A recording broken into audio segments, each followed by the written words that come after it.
saved Italy from Mussolini, because Mussolini comes and says, all the laws that you had are now bad, let's start with writing the new laws. But then those who applied the laws, they are formalists, and they didn't go so easy with the new laws. They had a kind of cliches in their mind, which kind of protected the law from total overtaking by the new regime. Max Weber says something different. He says that the German lawyers' strict formalism was hostile to democracy. It's very conservative, which makes them hostile to democracy. When the regime started to democratize the lawyers, the legal profession actually would resist that. This is what Max Weber says. Judith Schlar says the German lawyers' conservatism and legalism actually helped, not helped, but this is what actually made the legal profession to go along with the Nazi regime's new laws. Cass Sanson has an interesting article in which he says completely the different. That the new regime came and wanted to override all the laws, but the formalism helped at least partially to keep up with the former legal regulations.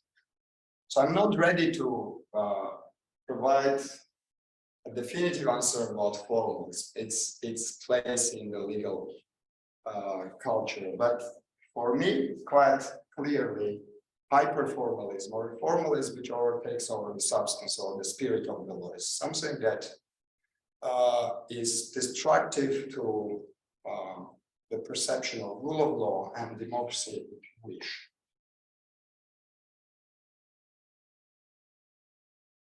I do have some anecdotal evidence from other cultures.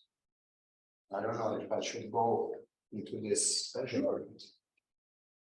But looking at evidence from some other legal cultures may make it clear how exactly different perception about law and interpretation of law may be, and how extreme can this hyperformalism be in some societies. By the virtue of my professional activity, I sometimes deal with elections. And I have looked at elections in over 15 countries. So I have a few examples coming from that here. And whatever I bring here is documented. It's all reflected in OSCE official documents, final reports are called.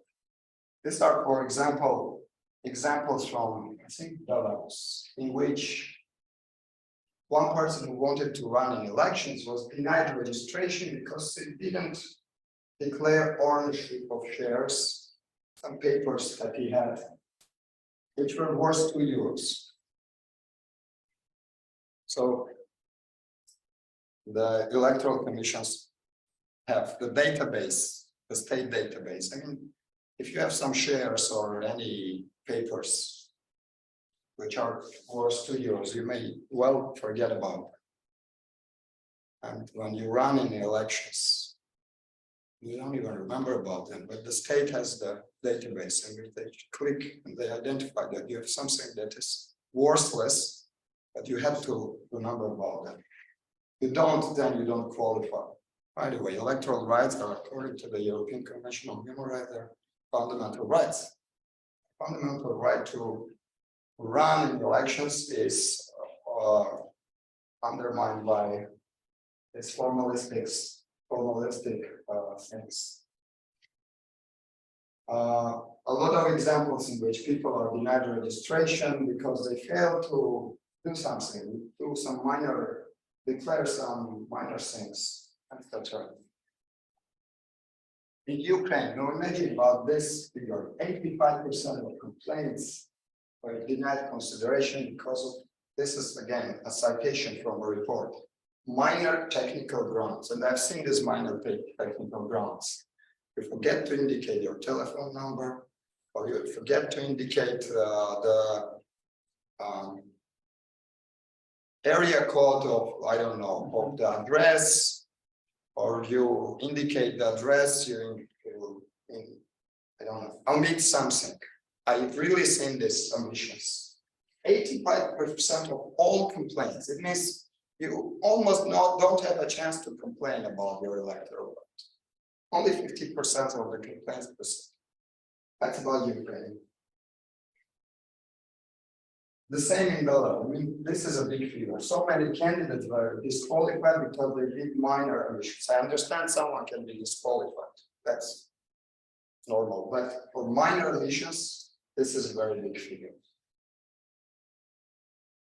Mistakes in accuracies in Russia. I mean, yeah, we can speak about Russia a lot, but this is the same legal culture in which they come from the same legal background. And this is very peculiar one. This is another citation from electoral reports. Well, imagine in Russia, one political party was disqualified because it had overpaid the registration. That big. You paid more than you could pay more. You have to pay the exact amount. That's why you are not registered. Missing signatures in the required documents. A lot of things in which serve as a formal ground to disqualify something, to deny the right of something that is exactly a fundamental right. The classical example from Belarus is that there is a Christian Democratic Party, which for 20 years they want to register as a party, they cannot. Every year they bring the documents to the state registry, they say you cannot for different reasons. And one time the reason was just classical. The state register said, democracy and Christianity are incompatible, and your party is called Christian Democrat Party, which doesn't make sense. I mean, I have the document saying this. It's not a joke, it's not an anecdote. I have a document in which this was the official reason for denying the registration of a political party in Belarus. I have more examples, but these are running more into political legal, in which, as I said, the leaders are actually abusing this patterns in order to disqualify their big opponents. I mean, these examples, these are not about big opponents. These are about very usual people. This is why I'm bringing these examples. These are not about disqualifying a former prime minister or a former president, etc. These are about common people who are disqualified. What I want to say is legalism, or this hyper-formalism, is very deep inside the society or the legal mentality. It's about the bureaucrats who are applying the law in that way, interpreting the law, about the judges, the lower level judges, etc. Now, the relationship of legalism with democracy, it's quite interesting and complicated. As I told you, Max Weber did a lot of interesting elaboration on this, and he believed that the German lawyerdom's extreme formalism is hostile to democracy. I think this quite echoed Judith Schlar's opinion that legal profession's easy acceptance of the Nazi regime was due to its inherent conservatism and legalistic mindset. For Alexis de Tocqueville, even before Max Weber, this entire discussion was representing a tension between order or liberty. This is what went to my title, and actually, this is what strikes me in this relationship, actually. As I told you, in some legal mindset, laws or rules are about orders. They have to be complied to. This is about probably a historical heritage, historical understanding of what the law is. It's an order. It's very much an order for Putin too. I will go to Putin now. While in some other societies, rule of law or law in general, it has to have a dimension of the higher law. It has to be connected to higher law, to perception of fairness and justice. Giovanni Sartori, one of the most probably accomplished modern political scientists, also saying that the politicized exercise of law results in the protection of the legal political order regardless of its moral standing.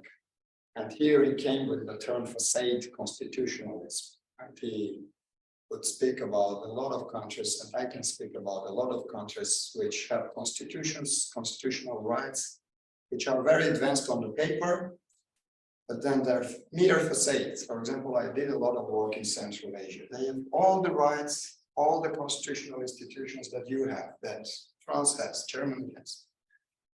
But the only exception, they don't apply those. They're only for facade, they're only for impression of being advanced democracy, which is not in practice at all. And legalism and rule of law.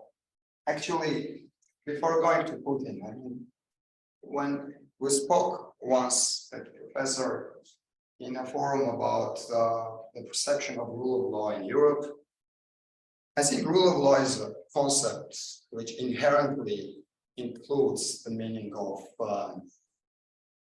liberalism or freedoms. Because we even try to analyze between rule and law. Rule is exactly the element which means that something that is law has to be followed, complied with. But what is law? Is any law part of the concept of rule of law? Is Putin's law also part of the concept of rule of law? Okay. For example, in Iran, many political scientists are saying that Iran has a very strong law enforcement. If there is a law, then it is quite enforced. Can we call Iran a rule of law? Probably not. The rule of law is necessarily a liberal concept, because the law which stands there is not about any law. It's about fundamental law. It's about the law which has a higher law of universal values, which is on the roof. Underneath is the law. Now, Putin's legalism is very peculiar. I mean, there is even an entire article in a very important journal about Putin's legalism. I just want to quote one thing about it. Putin has the obsession with the letter of the law, but no regard to the spirit. By the way, if you know, he is a lawyer by background himself.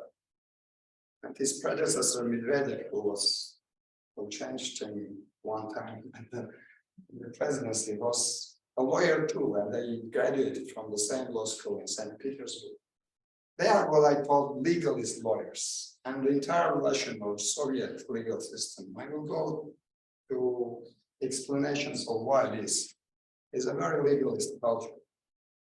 So he has an obsession about the letter of law. If you even look at the way how annexation of Crimea was done, how the annexation of this new territory were done recently, they did everything to comply with the very little letter of the law, even ratifying the agreement in the parliament in Russia, etc., trying to do everything to even make the all ticks. It's not about international law, it's about their own domestic law, to validate the things which cannot be thought to be done in international law. For Crimea, they did the validation in the parliament, then they took the period that was supposed to be for a new territory to be joining the federation, etc. So suppose that in the Russian Federation, all the laws that Putin is making are followed. Is that a rule of law state? I think this is not the definition that we can apply to that country, because rule of law is associated with a liberal regime, associated with democracy. We can call this what he calls very often a dictatorship of the law. When he came at the end of the 90s to become the president of Russia, Russia was honestly in a very dire state about chaos and anarchy. What he did, he brought a lot of order. For example, Chechnya was simply not abiding by the laws of Russia. He brought order to Chechnya. But that order is not part of rule of law. It's order. Order can be over dictatorial law. So my point is that rule of law is a different concept, and we need to distinguish between order and freedom in this context. Now, there is also a discussion about why some societies develop this legalistic pattern stronger than the others. And I think there are a few important causalities. One is the legal family, of course. And some scholars believe that the common law system is less affected by legalism, while civil law countries are more affected by legalist systems. So the European countries, all the blue in the map, is probably more exposed to legalism than the common law countries. And it's probably makes sense because common law countries also developed a tradition of making sense of law without having it written. While the written tradition is more kind of dependent on the rules rather than the concepts and values. Of course, we may have some reservations about this too. But then a very big impact on the patterns of legalism, the communist heritage. Communist heritage proceeding from the Marxist theory, where the law was seen only as an instrument of the class exploitation, and there was no divine origins or no higher origins ascribed to law. And for example, this scholar has a very interesting definition of this, saying that the Soviet legal tradition reminded him of vulgar margin positivism. Not that margin positivism is vulgar, but the Soviet interpretation of it is vulgar, which makes no distinction between use, a set of higher norms, and lex, rules enacted by the state. Here, use might be the synonym of freedom, that I say, and lex is the order.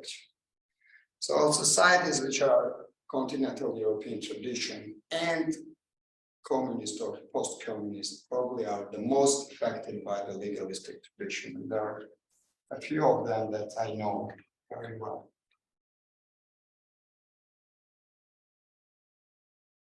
I might speak about this post-communist countries, especially those of them towards the east, which are so much legalistic, really. But why don't we speak about some other countries which are now part of the European Union, in which I was quite surprised to see quite strong legalistic patterns still prevailing. Maybe this might be more relevant to this audience, because speaking about Kazakhstan, Uzbekistan probably is not so much relevant. And really, believe me, legalism is very out of mind there. You can see some patterns of application of the law, which where the hyper-formalism is simply extraordinary. But now, when I started doing research on countries which are now part of the European Union, I was struck that some patterns are persisting even in these countries. And Hungary is one important example in this list of countries. And this author, I don't know if you have read him or if you know him, but this is an interesting paper, quite controversial, but an interesting paper.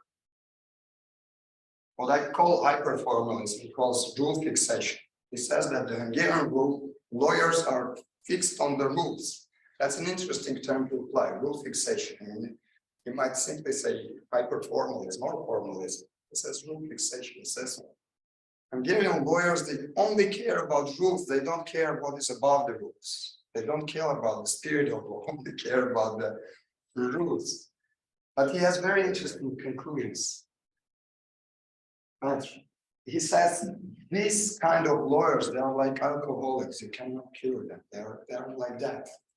But what he says that is this legal tradition makes Hungarian lawyers blind and defenseless against recent authoritarian illnesses. This is the exact same point that Judith Clark makes about the Nazi lawyers in Germany. She says they were defenseless against the Nazi regime's new laws because they hyper-formalist or legalist. They are used to apply any kind of law that is given to them. That's the point. He says that this tradition makes the Hungarian lawyers defenseless against recent offenses. This is a work in progress. I'm going from one tradition to another. I want to say to what extent this tradition, this disease, alcoholism is typical to other countries. I'm quite sure about the Polish society being very much affected by this too. But again, I have a very strong suspicion that probably most of the post-communist countries have a big issue with this tradition. And I would like also to learn from you to see whether you have any interesting examples or feedbacks to share with me about this. But maybe I can stop here. Thank you for your attention.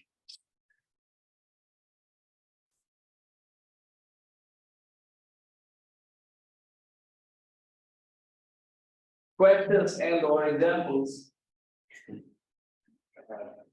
Thank you very much for your presentation. I think this was very relevant to the situation in Slovenia as well, like you mentioned, post-communist countries. But nevertheless, the message is clear.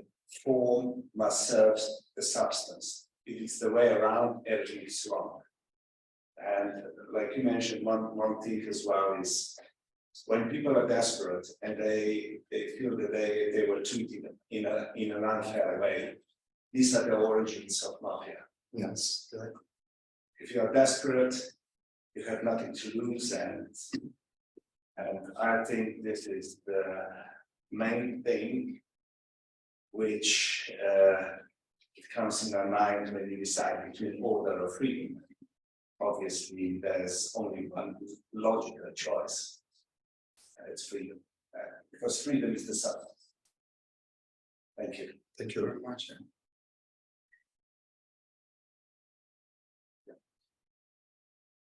That's a short anecdotal experience. When judges in Slovenia were asked what's their role, what's their duty, how they cope with judicial function. And the answer which prevailed was, we use law, we apply law. However, judges in well-ordered democracies quite differently understood their role, and the answer was, we resolve or settle disputes by using law, through using law. This is the difference in mentality and understanding the role, judges' role in post-socialist countries and well-ordered democracies. No matter whether they belong to the concept of rule of law or Rechtsstaat, as Germany, Italy, France. However, I've always asked myself, would have emerged fascism or Nazism if the rule of law, the concept of the rule of law had prevailed in Italy or in Germany? Probably not.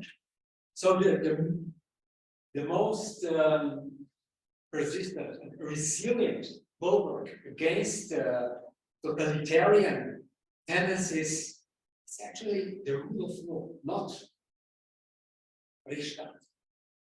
And the difference is the origin of the law. Is it the common sense, the common law, or the will of the government? or who is above the law? Nobody is above. Even the king himself. Yeah, nobody is there, including the king. But however, in the Rechtsstaatskontext, the law is the product of the state and the government. So this is the difference. Those two concepts. Thank you, Lord. Actually, I'm looking at it's a very, very illustrative example of this discussion. What's going on in Russia now? Because what happens there in terms of the legal revolution following the war, it's the same as the legal revolution in Nazi Germany, Soviet time, etc. I mean, they had, at least on paper, all the liberal rights, etc. They still have, but they are now enacting laws which are totally reinterpreting human rights and liberal values. For example, if you say anything wrong about that intervention in Ukraine, they don't even allow it to be called war, no? They say it's a special operation or something. If you call it a war, you can be sued in court and you can actually go to prison. And I'm very amazed to look at how the lawyers are applying this. Because they were the lawyers, the judges, for example. The judges are sending these people who said this is war, prison. These are the same judges which actually had to apply the European Convention of Human Rights until recently, because it was the law of the land also in Russia. This is what probably these people are saying. Andras Jakob about Hungary, and Judith Schwar about Nazi Germany, how the legal profession is resisting this new changes, new laws which are not following from the higher law, which are not following from the universal values. I can see that in Russia there is a very strong resistance to what's happening there about Ukraine from the intelligence now. Yeah, the intellectuals and from the artistic community. The biggest community of artists, the most famous artists, cinema and philosophers, everyone, they're all left Russia. I don't see the same resistance from the legal community, to be honest. That this is what exactly is about the point about the German lawyers being defenseless against that regime, the Hungarian lawyers being defenseless about the Orban rescheduling the entire political system. Would that be different in a more mature, developed democracy? Would that be different if, for example, the Pen takes over France? I expect so. According to this theory, I mean, at least there should be a resistance from the lawyers saying, no, this law that the parliament enacted is not valid. I mean, there has been no law invalidated in Russia by the Constitutional Court. By the way, they had a very bold and strong Constitutional Court. Never interfered into politically important decisions, but they're quite strong in other areas. Is the legal community, or in general, is the community itself, due to its legal mindset, able to resist this kind of changes? I think this contributes also to why we have this democratic backsliding so strong in post-communist countries, Hungary and Poland especially. It's probably not the only explanation, far not the only explanation. There are many other institutions and explanators, but this is also one of them. Right? I mean, if in Poland, Professor Sadurski was sued for defamation, for example, yeah, it may be an order from the upper leadership, may or may not be, I don't know, but the person who was actually to sue him for that would be the judge, the ordinary judge at the ordinary level, or the ordinary prosecutor who would bring the charge in the court. So What I'm saying is the legal profession in general, the bureaucracy in general, they also may or may not be affected by legalism. So in the places in which they are affected by legalism, or this kind of legal mindsets, these societies are more prone, more defenseless against democratic backsliding. I think it is connected with eternal freedom of the judge. I think this is very important what my honorable friend was talking about. And after that, I hear Sir Henry Grattan said, we should put a bridle upon the king, and lawyers should not just obey laws, but they should be as well as creative, and they should decide by how they feel it should be right. And legalism is just a threat, nothing more. And precisely on that point, I mean, you made a couple of interesting distinctions in your very interesting talk. And one of the lacks of definition of legalism is that it's not concerned with the spirit of the law, right? But I think what you also demonstrated to us, that legalism really flourishes in the communities where the very spirit of individuals and the community as a whole has been destroyed. Because it's because legalism, I'm sure that those individuals in Belarus who have this, our bureaucrat, a senseless bureaucrat who has disqualified someone for not having registered a car or for 2 euros that you described, that particular person still knows what is right, right? But he or she has been, I think, has been under such an immense constraint that he sort of completely surrenders to the law as required by the command of the sovereign, right? And I think this, because the question I wanted to pose to you is, so what to do about it? So how to get around the problem of the societies where legalism has become so prevalent? How to solve this problem, right? Because on the one hand, it is a problem of, it's a legal epistemic problem. So you could say, well, we can change teaching. We can change legal education.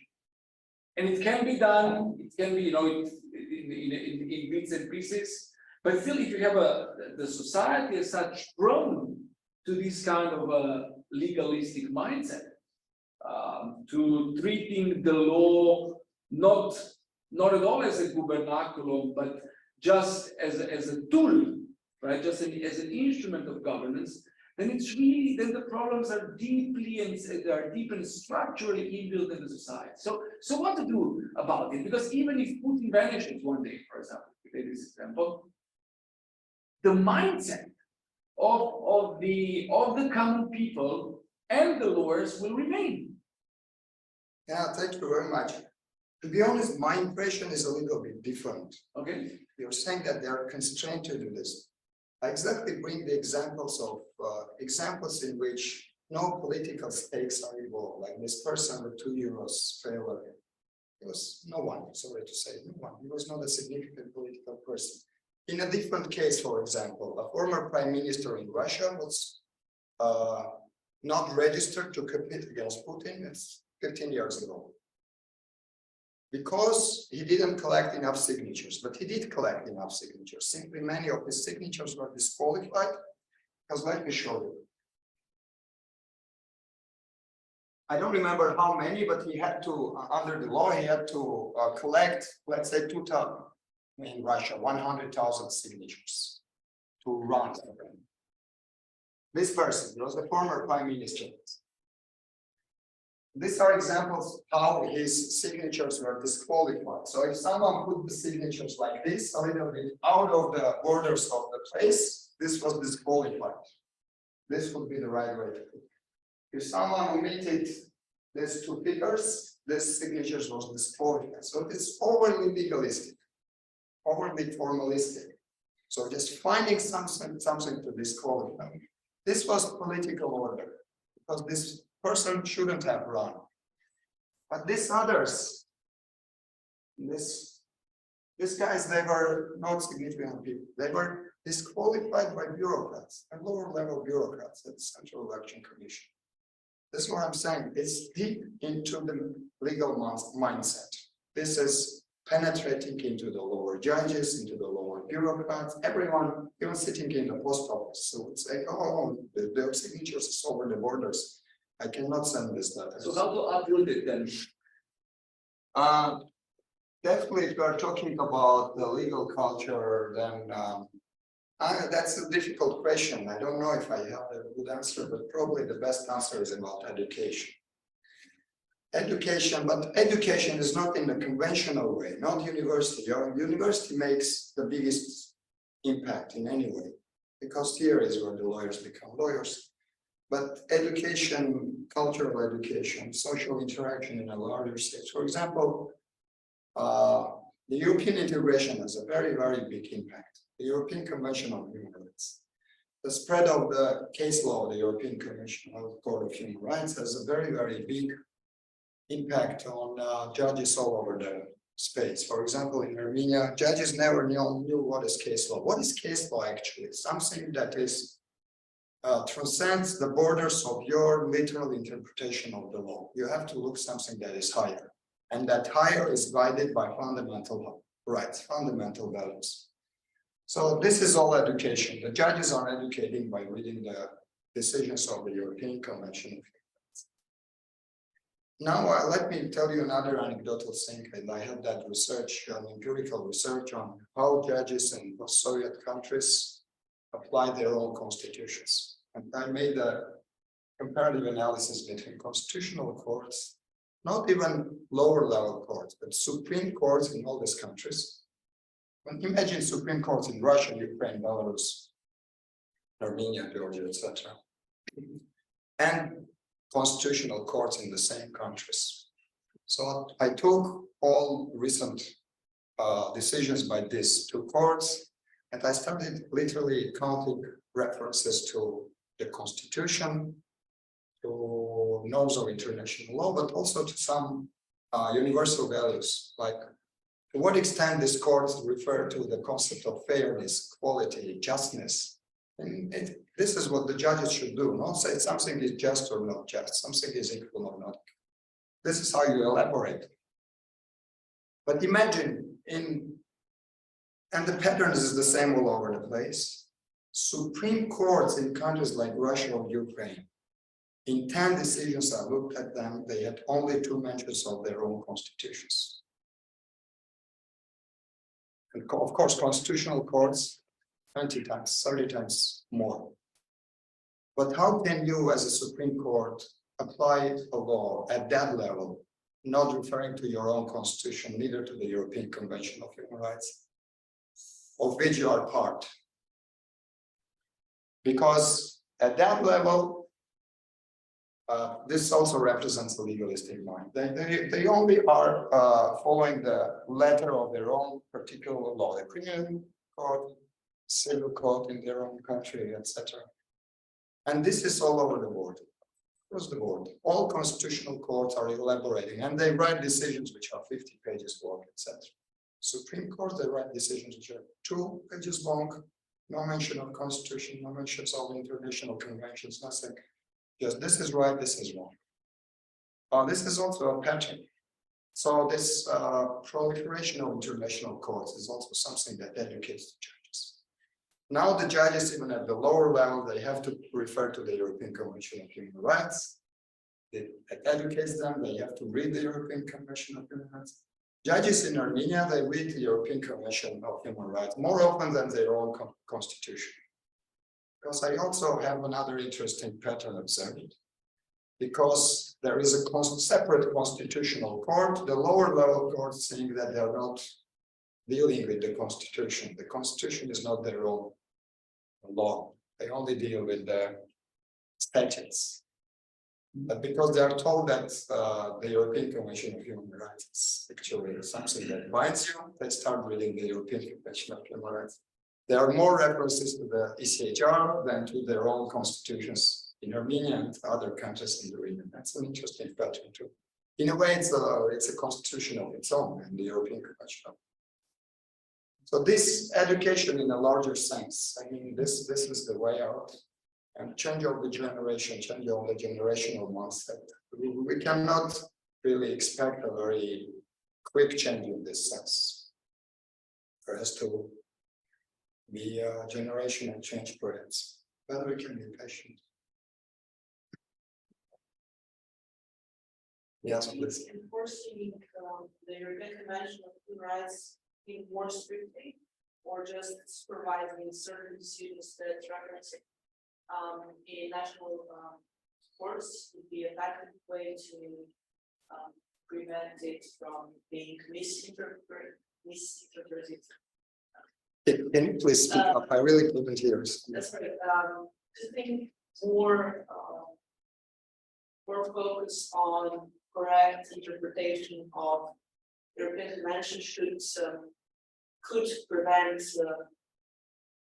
discrete legalism, because I think today or in the past week, the president of National Assembly, she used to be a judge, applied to constitutional court regarding a certain case about the national television, to exclude one judge, not based on certain beliefs, but it is mostly political. And the European Convention has certain levels, which could be prevented. In a way, I think because it is almost a safeguard for liberal way of thinking. I am quite sure, yes, that the European Convention of Human Rights is a document which carries the liberal values and universal values.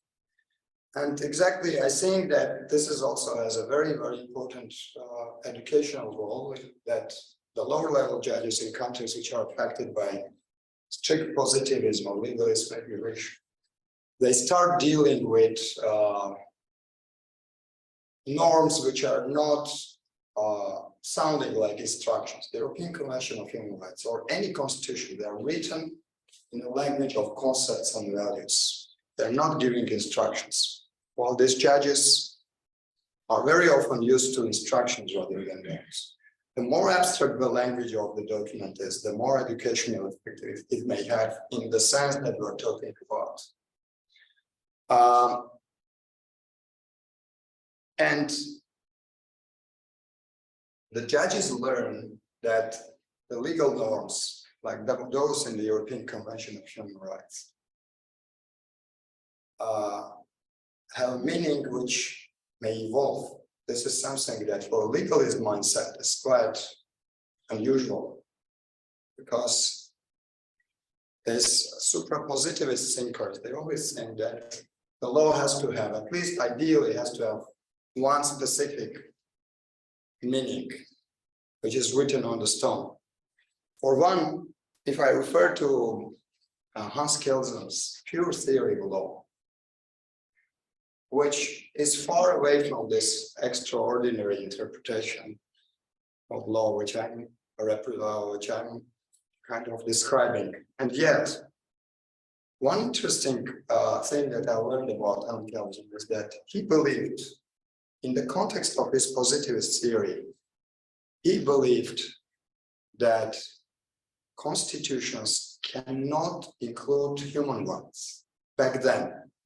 He was the creator of the first constitutional code, and he believed that the constitutional codes are only or especially about resolving the disputes between state branches of the state government, for example, or the federation and the lower levels. He believed that human rights are too abstract for a legal mind, for a judge to resolve. Too abstract. Can you believe in that? He said that all these legal norms have to be quite clear and sound like instruction in order for the judge to be able to resolve this situation. Now, what I wanted to say is international conventions like the ACHR or the constitutions, they are really written in the language of abstract values, universal values. How can you speak about the concept of equality, which is enshrined in any international human rights instrument or constitution? What is equality? In different perspectives, you can have different. But that's rather good or not in terms of educating the judges or those who are applying the law in terms of not being hyper-formalist and legalist, but applying your own judgment, applying the higher concept, spirit of the law in order to resolve the situation, rather than to follow a specific instruction. Would you say that, maybe contrary to the hypothesis that you posited, would you say that legalism could be also seen as a source for freedom? In a sense that those who resort to legalism, they avoid oppression by a particular, despot, by a particular ruler, by a particular ruling class or avant-garde of the working class. Because this is something that I think this explains why in post-communist societies, which have grown out of a continental Central European soil, legalism is so entrenched. Because so legalism has been there before, but then with communism, bureaucrats, judges, and everyone who had to interpret and apply the law, they knew that any interpretation and application of the law raises interpreters' own accountability for that very interpretation. So it's really a source of his or her own freedom to fend himself or herself off the authorities, to resort to the letter of the law, and even to the strictest possible letter of the law, so that the signature has to stay within the particular box. Because if I do that as an individual decision maker, I am on the safe side. So would you also say that, and this might explain why legalism is so it has persevered so much, right? Because it's in a way it's a source of freedom, or is a means of avoiding accountability. How would you react to this hypothesis? If I understand you correctly, then it's rather unfreedom than freedom. So they would safeguard their own security from reciprocation by those who provided that legal instruction. Is that the case? In a sense, basically, I mean, legalism thrives in an unfree society. Yes. But those who are aware of the unfree society, they try to stick to legalism as much as possible to save that little tiny freedom that there is still left, so that they avoid the interference in the last possible sheltered corner of that freedom. Or in supporting Matej Avbelj's position, again, anecdotal, saying of Tito, dictator Tito, in early 70s, during the politically motivated proceedings against leaders of Croatian resistance and Croatian attempt to achieve independence. And his advice or even order to judges during those proceedings, criminal, politically motivated proceeding, was don't stick to law, don't stick to statutes and laws as a drug to a faith. So you know what's your role here, not to abide the law, but to follow political will. Exactly. Party's will. I think, yes, in that sense, probably I wouldn't say legalism is a guarantee for freedom, but formalism. And then I said that formalism has its own peculiar and important role in law too. Formalism may be seen as a guarantee for freedom. But only to secure the substance. Exactly. This is where I'm a little bit lost in terms of empirical evidence. So, what was the role of formalism exactly in Nazi Germany and, for example, Italy? Because the feedback from these very great scholars are a bit different. This is what these people are probably saying, that actually formalism saved in a way. For example, Calabresi says formalism in some extent saved Italian legal system from the takeover by Mussolini. At least the takeover by Mussolini was not that strong as the one in Nazi Germany, so there was some resistance to it by judges who sticked to the letter of law in order not to be persuaded by the new changes. So yes, exactly. Formalism can save as a guarantee when the political elite comes and says, now that all the laws are changed regardless of their spirit, you can stick, at least try to resist by sticking to the form and say, I'm abiding by the form. So that's what the law says. I cannot go over the form and interpret the law the way the new political elite wants. That's formalism. Formalism is important. And actually, I don't refer to the great American judge, conservative and yet a great American judge, Antonin Scalia, who said, actually, if I see a murderer with a knife at the scene of the crime, I still will say you have to do due process in order this person to be prosecuted. You need to have due process, and due process is the form to keep the formalities, and that formality, those formalities are guaranteed that this man's rights are protected. So in a way, formalism is a guaranteeism, as the French would say in the epoch of French Revolution, guaranteeism. Human rights, they refer to human rights as guaranteeism. These are guarantees against arbitrary interpretation and application of law. Yes, formalism itself has that role. That's why I'm saying there are perils, but also virtues of formalism. What legalism represents is not formalism, but hyper-formalism, which is also a perverted way of formalism, which goes way beyond the spirit, way beyond its designation and the moral standing. Any other question? If not, I have one final duty, and this is really to thank you for the visit. Thank you very much for this very interesting lecture, very instructive one. I think it chimed well also with the legal and political challenges we face in this country.